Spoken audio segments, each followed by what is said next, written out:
Greetings, my friend, Matt Schifferly, back again with another video to help you be fit and live free. And this is looking at a characteristic from my upcoming book and program, Beautiful Strength, how to use fitness to level up your attractiveness.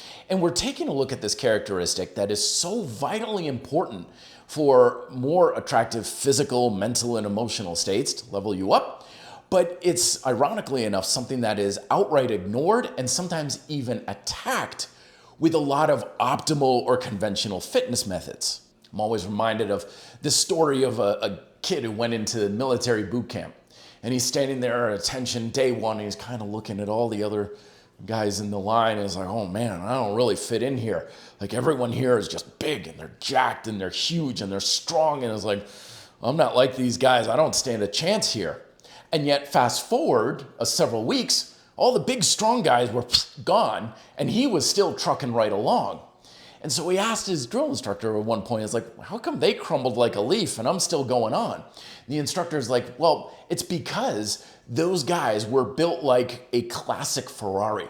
They look really impressive, and they can perform amazingly well as long as circumstances are just right. But as soon as things got a little bit heated or crazy outside their comfort zone, they folded like a house of cards. It's like, meanwhile, the guys who make it, they're like the pickup truck down on the farm. Some dents, little bit of rust, not exactly the beauty queen sort of thing, but they just won't die.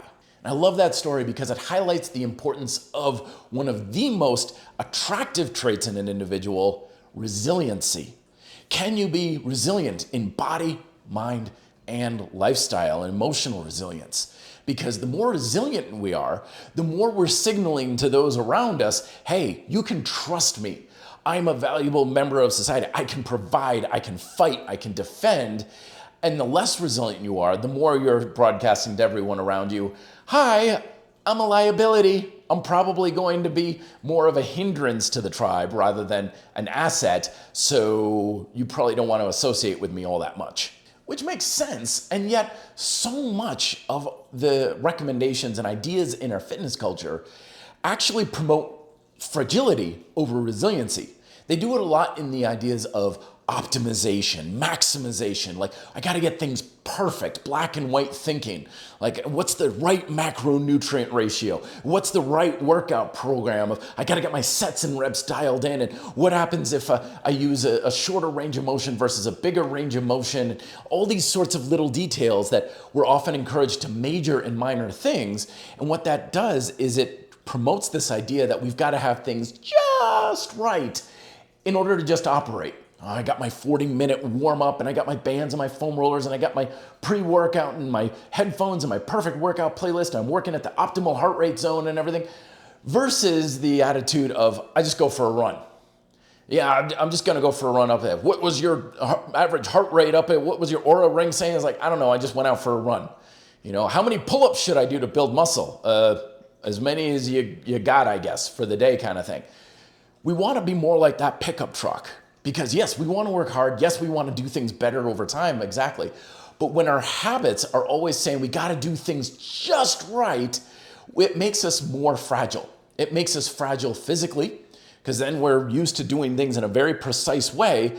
But as soon as we move our body or we ask our body to do something outside our comfort zone, we just crumble. We also become mentally and emotionally dependent on that perfection. It's like, yeah, I got everything just right, but oh my gosh, I'm at the company picnic right now and all they got to eat are hot dogs and hamburgers. Oh, I'm having an anxiety attack over here. I'm anxious about it. Oh, you know, my life sucks right now because I can't have my perfect macronutrient ratios and stuff. So the question to ask yourself is, are your habits promoting fragility or resiliency?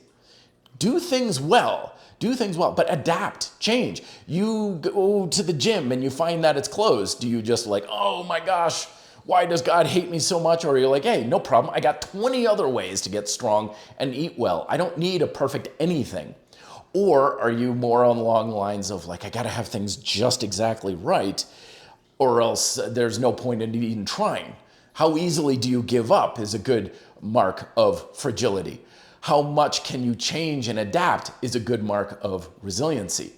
Just something to kind of think about. What type of characteristic are your habits promoting for your body, mind, and lifestyle?